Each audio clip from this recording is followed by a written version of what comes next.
Change is to make or become different, and it came for the United States in the form of World War II and switch from a welfare state to a warfare state. To make this dramatic shift, the United States used many types of propaganda to encourage more Americans to contribute to the war effort, to get factory laborers to work faster, and to get women and minorities included in the workforce and therefore increase production. This led to a great migration and gave women and African Americans better job opportunities and a public voice that they had lacked. In addition, this changed the way people viewed jobs. Many jobs that had been deemed white men jobs became more inclusive of others and therefore led to a decrease in the amount of job discrimination in the 1940s to 1960s. America would never be the same. America would never be the same. However, tensions over the issue of segregation increased, especially due to the Supreme Court's ruling in the case Brown v. Board of Education.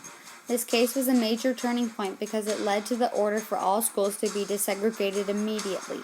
While many school districts resisted, Central High School in Arkansas complied, and 9 black students were accepted to attend and became known as the Little Rock Nine. These students faced a lot of discrimination and many threats. Later, this event became known as the Little Rock Crisis and was a major turning point for the rising African American civil rights movement and provided them with a strong foundation for further pushes for rights in the 1960s.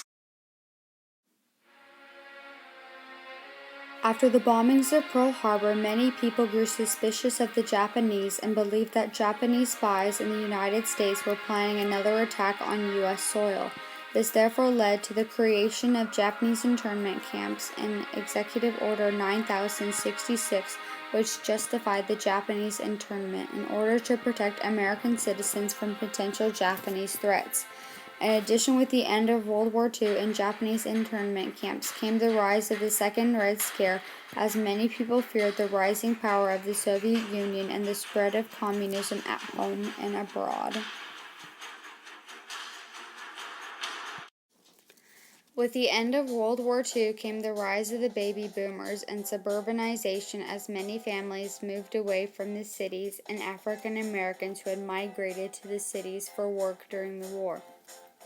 In addition, with the end of the war, many women and African Americans lost their jobs to returning soldiers, and women entered into an era of a return to domesticity and rise of housewife ideals. Both minorities lost most of the influence and voice that they had gained during the war. This therefore helped fuel the rise of the civil rights movement in the early 1960s. Along with the rise of suburbanization came the rise of a new consumer culture fueled by the ability to buy on credit, the decrease in price for many products, and the increase in new technologies such as TVs.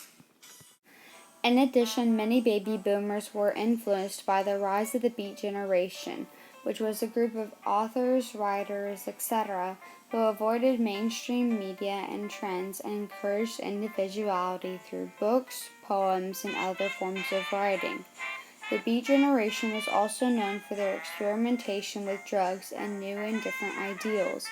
This led to the rise of counterculture and new ways of thinking while avoiding following the crowd and mainstream ideals. With the beginning and ending of the Second World War came many new changes and new ways of thinking. However, the United States didn't stay peaceful for long and soon entered into the Cold War and space race against the Soviet Union in order to contain the spread of communism and promote capitalism at home and abroad.